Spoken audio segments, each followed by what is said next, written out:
네, 구글이 지금 이 인공지능에 공을 들이고 있고 또 무인주행차, 자율주행차에도 아주 공을 많이 들이고 있고 또 하나 역점 사업이 드론입니다. 무인기죠. 이 세 가지가 어떻게 보면 다 엮여 있고 서로 융합될 가능성도 있는 것 같습니다.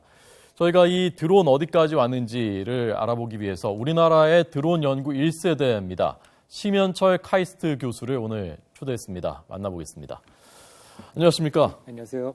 나오셔서 고맙습니다. 네, 반갑습니다. 먼저 오늘 지난번에 세계 대국 보시면서는 예. 과학자 입장에서 어떤 생각이 드시던가요?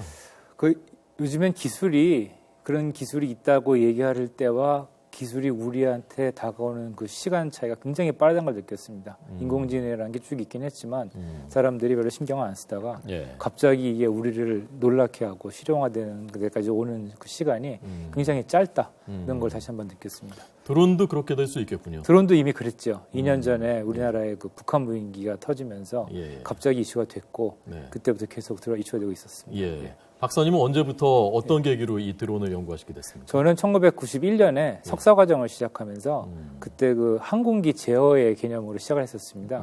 그 당시에는 그 무인기, 드론 쪽이라기보다는 일단 커다란 비행기의 어떤 대역기 정도로 시작을 했지만 물론 이런 것들이 나중에는 쓸모가 있기를 바랬죠. 하지만 그 당시 기술은 굉장히 떨어진 기술이라 가지고 요즘 이런 보는 것 같이 이런 작은 형태의 항공기를 개발하는 거는 꿈도 못 꿨었습니다. 아, 굉장히 큰 거였습니까? 그때만 해도? 그때는 그 항공기가 자기 스스로 날면서 위치를 측정하는 핵심 센서들이 굉장히 컸었어요.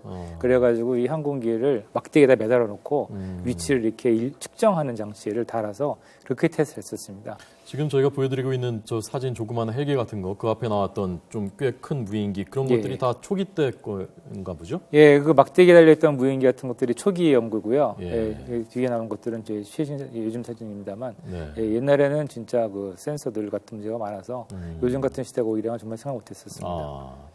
불과 20여 년 전인데. 그렇죠. 20년밖에 안 된 거죠. 속도가 점점 빨라지는 거죠. 점점 빨라지고 있습니다. 뭐가 하나 나왔다 그러면은 이게 벌써 우리를 놀래키는 그 시간이 1, 2년부터 안 걸리는 것 같습니다. 네.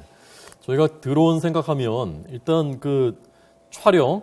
과거에는 저희 뉴스 방송사들도 한번 공중 촬영하려면은 헬기를 띄워야 됐거든요. 근데 너무 비싸니까 웬만하면 잘 하지 못했는데 요즘은 웬만하면 다 드론이 이제 찍어주니까 비용이 100분의 1, 1000분의 1로 절감됐고 앞으로 피자 배달하는 드론이 있을 거라는 얘기도 들었고 그 정도 일단 일상에서 생각나는 거는 근데 어떤 거에 예컨대 쓰일 수가 있을지 그걸 좀 말씀해 주시면 좋을 것 같습니다. 원래 드론이라는 거는 군용으로 시작이 됐고 지금도 이렇게 쓰고 있습니다. 정찰기로 쓰고 있고 공격기로도 쓰고 있고요. 저희가 요즘 많이 느끼는 것들은 이런 소형 드론 그래서 카메라 같은 게 달려 있거나 아니면 정말 취미용으로 해서 자기가 이렇게 날리는 쪽으로 많이 개발이 되어 있습니다. 사실 이 두 개 기술은 비슷하지만 좀 다릅니다. 앞에 말씀드린 먼저 거는 좀 이렇게 기존의 항공기랑 유사하고요. 요즘에 나온 이런 것들은 그 전자제품과 좀 유사한 특성이 많이 있습니다. 그래서 저희가 언제나 편하게 쓸 수 있다는 특징이 있죠. 그러면 점점 더 앞으로 개발되고 점점 더 작아지고 그렇게 되면은 근데 어떤 용도에 쓸 수 있을까요? 우리 구체적인 실생활에서는. 방금 말씀하신 것 같이 촬영용으로 굉장히 좋습니다. 항공기라는 게 아무래도 많이 들지는 못하거든요. 그러니까 정말 중요한 모래를 드는 게 나는데 이게 카메라인 거죠. 그래서 카메라를 들고서 사람이 볼 수 없는 하늘에서 뷰를 주는 게 굉장히 유용하고요. 최근에 이제 물품 배송으로도 많이 쓰고 있습니다. 그래서 이제 아까 말씀 피자 배달도 이게 되고 또 택배 얘기도 많이 나옵니다. 그런 것도 가능하고요. 그 외에 각종 기상 관측, 최근에는 산불 감지 이런 용으로도 많이 얘기가 되고 있습니다.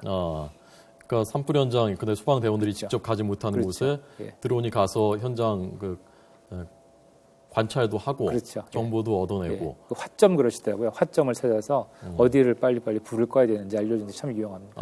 직접 불을 끌 수도 있나요? 조그만 소화탄이라고 그러죠. 이렇게 딱 뭘 던지면은 그 부분을 불을 끄는. 예컨대 산불이 조그맣게 났으면은 조기 대응을 하면은 굉장히 빨리 끌 수가 있거든요. 근데 만약에 산불이 많이 커졌으면은 이제 사람이 가서 꺼야 되는 거죠. 물론 외국 같은 경우에는 이 산불을 끄는 헬리콥터 자체, 커다란 물덩이를 들고 가는 헬리콥터도 자동화된 게 있습니다. 그런 것들을 혼자 가서 물을 퍼내려고 하는데 사실 이게 굉장히 위험한 작업이거든요. 사고도 많이 납니다. 이런 걸 무인화시키면은 이 효율도 높고 또 사람도 다치지 않고 하는 장점이 있습니다. 구글이 지금 굉장히 공을 들인다고 하는데요. 구글은 그런데 어떤 생각을 하고서 이 드론을 직접 개발하고 있는 걸까요? 구글이 참 흥미가 많은 회사인 것 같아요. 원래는 인터넷 검색 회사로 시작을 했고 지금은 이제 그 영어로 죄송합니다. 컴퓨팅 계산과 같아요. 뭔가를 계산을 하는 건데 그게 이제 이번 주에 보시는 그 알파고가 그렇게 터진 거고 네. 그 다음에 그 자율주행 자동차 드론 그래서 이런 그 인공지능이 이동성을 부여하는데 이렇게 쓰여지지 않나 생각합니다. 결국은 이제 우리 주변에 인공지능이 이동할 수가 있는 거죠. 저희랑 같이 예. 그런 식의 개념도 생각하는 것 같습니다. 그러니까 알파고가 이제 드론을 타고 날아다니는 거군요. 그렇죠. 알파고가 드론을 타고서 저희랑 같이 움직일 수도 있는 거게 되는 거죠. 야, 그 정확하게 그림은 안 그려집니다만은 조금은 좀 무섭다는 생각도 좀 들고 무섭다는 말씀이 맞는 말씀이신 게 이게 무인 전투기에 사용된다면 이번에 그 이세돌 구단을 아주 어렵게 만든 인공지능이 적기가 돼서 공격한다면 얼마나 무섭겠습니까? 그래서 여기에 대한 뭐 구체적인 논의가 있긴 합니다. 이게 윤리적으로 맞느냐. 하지만 이 전쟁 그런 무기를 개발할 때는 그런 논리 약간 좀 이렇게 이제 옆에 놓여지는 문제가 많기 때문에 그런 인공지능을 탑재된 무인 전투기 얘기도 나오긴 합니다. 예. 지금 교수님 가지고 오신 이 드론이 직접 만드신 겁니까? 예, 이게 우리나라 그 중견 그 무인기 업체 유콘시스템 같이 개발한 건데요. 이 업체는 이 기체를 만들어 주셨고 저희는 여기에 들어가는 그 핵심 비행제어 하드웨어와 소프트웨어를 개발했습니다. 네. 이 정도 크기의 것은 그러니까 직접 만드실 수 있는 거고 현장에서도요. 예, 그렇죠. 이것이 지금 당장 어떤 실용적으로 쓰이는 것은 아니지만 그런데 이걸 가지고서 어디에 쓸 수 있는 걸까요? 이 드론은 보시면 이게 작습니다. 그리고 이렇게 날개를 접었다 폈다 할 수 있기 때문에 굉장히 휴대가 편해서 이런 걸 가지고서 배낭에 지우 갔다가 어디 산에서 사진 촬영을 한다. 이런 데 아주 편하게 쓸 수가 있습니다. 운송성이 여기 카메라를 탑재할 수도 있는 예, 앞에 탑재할 수가 있습니다. 지금은 안 되고 나왔지만 탑재가 가능하죠. 지금 작동되는 겁니까? 예, 이 작동이 가능합니다. 그렇습니까? 예. 잠깐 작동 한번 해볼 수 있을까요? 예, 이게 생방이라 부정이 되지만 잘 한번 해보겠습니다. 혹시 안 되더라도 너무 이게 변수가 있는 거니까요. 여기가 장소 협소하기 때문에 이륙 좀 시키고 그 정도로 보여드리겠습니다. 자, 좀 안전하게 너무 많이 나야지 않도록요. 살짝만. 예, 방금 이제 배터리 연결했고요. 예.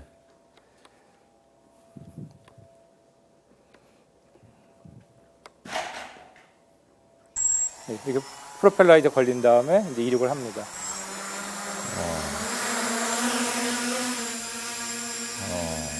이게 뭐 멀리 날아다니면 좋은데요. 좁아가지고 이렇게 역시 전후 좌우 정도 할 수 있겠습니다. 그러니까 지금은 이렇게 날아보는 것만 하지만 실제로 여기 어떤 기능을 탑재시키면 뭐 물건을 운송한다든지 여기서도 지금 뭐 찍는다든지 이게 가능한 거군요. 실제로 여기 들어간 하드웨어는 그 소프트웨어도 이게 어느 위치까지 자동으로 가라는 것이 다 가능합니다. 그래서 그렇습니까? 택배용으로 쓸 수가 있죠. 물론 기체가 작으니까 이건 못 하는데요. 더 큰 기체를 활용한다면 충분히 이게 가능합니다. 그러니까 지금 여기 프로그램만 입력시키면 여기서 떠서 저쪽까지 날아갔다가 다시 돌아오고 그것이 물론 가능한 거군요. 저희는 여기에다가 또 카메라를 부착을 해서 장애물 회피도 할 수 있고 원하는 목적 그 위치에 충족시킬 수 있고 그런 기술들을 다 개발해놨습니다. 조금만 한번 더 높이 띄워.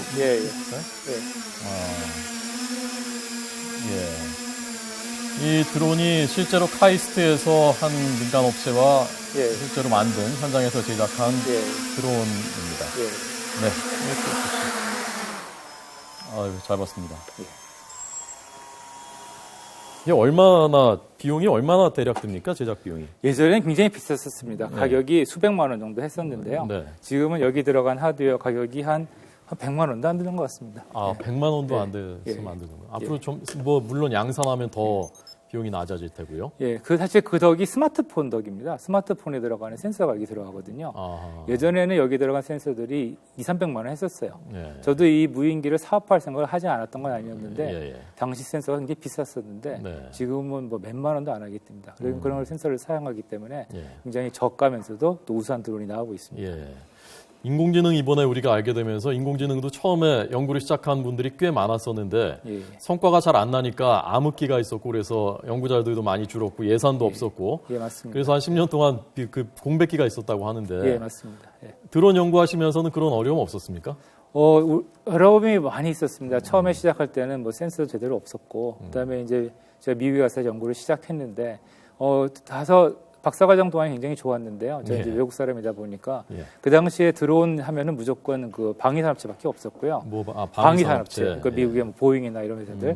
근데 그런 회사들은 외국 사람 뽑지는 않습니다. 그렇기 때문에 드론 연구를 할 수가 없어서 제 개인적 암흑기가 있었다면은 이제 드론 연구하지 못하고 다른 연구를 하다가 다시 또 드론 연구하게 됐었습니다. 지금 국내에서 하시는 데는 연구 예산이나 뭐 인력이나 그런 데는 어려움이 없습니까? 우리나라는 굉장히 이쪽이 분야가 활발합니다.